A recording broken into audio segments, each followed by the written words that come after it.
लारेब ने खेली अस्मा के साथ डबल गेम। एक तो अपने दिए गए डिज़ाइंस के मुताबिक उससे डिज़ाइंस बनवा कर, दूसरा उसे फंसा दिया ये कहकर कि जो डिज़ाइन मैंने इसे बनाने के लिए दिए थे, इसने वो डिज़ाइन बनाने के अलावा कोई और डिज़ाइन बनाकर दे दिए। इतना ही नहीं बल्कि अस्मा को जेल भी करवा दी।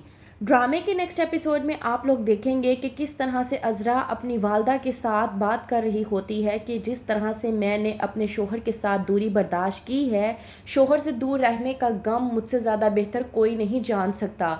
मैं बहुत अच्छे तरीके से जानती हूँ कि शोहर से जुदा रहकर एक औरत की ज़िंदगी कोई ज़िंदगी नहीं होती।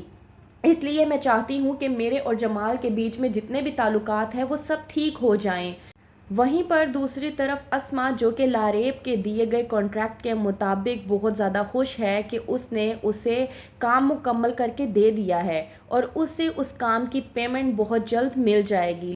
लेकिन अस्मा बेचारी इस बात से अनजान कि लारेब ने अस्मा से अपना काम तो निकलवा लिया, साथ ही साथ उसे जेल भी करवाने की पूरी तैयारी करवा दी ताकि उसे पेमेंट ना देनी पड़े। अस्मा, जो कि बहुत ज़्यादा खुश होती है और बात कर रही होती है अपने शोहर नसीर के साथ। नसीर अस्मा को बताता है कि दुकान के हालात बहुत ज़्यादा ख़राब हुए हैं।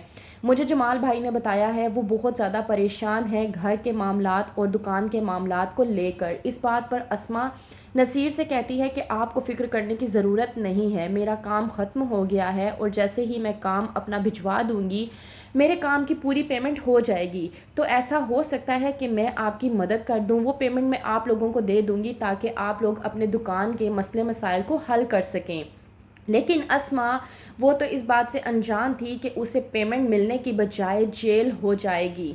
अस्मा, जो कि बड़ी खुशी से पेमेंट का इंतज़ार कर रही होती है, पेमेंट आने की बजाय पुलिस आ जाती है अस्मा की बुटीक पर और अस्मा को अरेस्ट करके अपने साथ ले जाती है।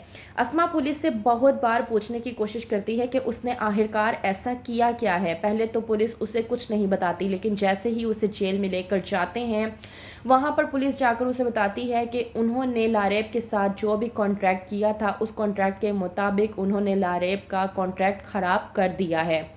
अस्मा चीखती और चिल्लाती सबके सामने कहती है कि मैंने ऐसा कुछ भी नहीं किया, वो मुझ पर झूठा इल्ज़ाम लगा रही हैं। इनफैक्ट उन्होंने मुझे जो एंड लाइन दी थी उसी डेडलाइन के मुताबिक मैंने उनका तमाम तर कंप्लीट भी कर दिया काम।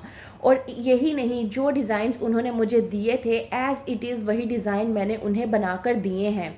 और अब जब पेमेंट देने की बारी आई तो उन्होंने मेरे साथ ये काम कर दिया कि उन्होंने झूठ बोला कि मैंने उनके डिज़ाइंस ख़राब कर दिए हैं और पेमेंट देने की बजाय आप लोगों को भिजवा दिया मुझे अरेस्ट करवाने के लिए। ये बात सुनने के बाद नसीर को बेहद गुस्सा आ जाता है। वो परेशान हो जाता है कि उसकी बीवी अस्मा ने इस हद तक मेहनत की और उसकी मेहनत का नतीजा उसे किस तरह से मिल रहा है। वहीं पर दूसरी तरफ अज़रा, जब उसे ये तमाम तर बातों के बारे मालूम होता है तो वो बहुत ज़्यादा परेशान हो जाती है। शहनाज आके अज़रा को संभालने की कोशिश करती है और कहती है कि सब्र करो, सब ठीक हो जाएगा। अज़रा कहती है कि न जाने हमारे घर को किसकी नज़र लग गई। वहीं पर सायरा जब अज़रा से कहती है कि हो सकता है कि किसी दूसरी पार्टी ने पैसे खाए हों तभी तो उन्होंने अस्मा को जेल करवा दी है। इस बात को सुनने के बाद अज़रा को इस हद तक गुस्सा आता है। अज़रा सायरा पर भड़क उठती है और कहती है कि तुम हमारे घर के मामलात में ना ही दखल अंदाजी करो तो तुम्हारे लिए बेहतर होगा, ये हमारे घर के मामलात हैं और तुम बाहर वाली हो। ये बात कहकर अज़रा खामोशी इख्तियार कर लेती है। वहीं पर नसीर मौजूद होता है और कहता है सबके सामने कि मैं किसी भी सूरत में अस्रा की मेहनत को ज़ाया नहीं जाने दूंगा। ये बुटीक अस्मा ने बहुत ही मेहनत से बनाई है और मैं इस बुटीक को ऐसे ही अस्मा से जुदा नहीं होने दूंगा। तो क्या करेगा नसीर, जानने के लिए देखते रहिए बेबी बाजी की बहुएं।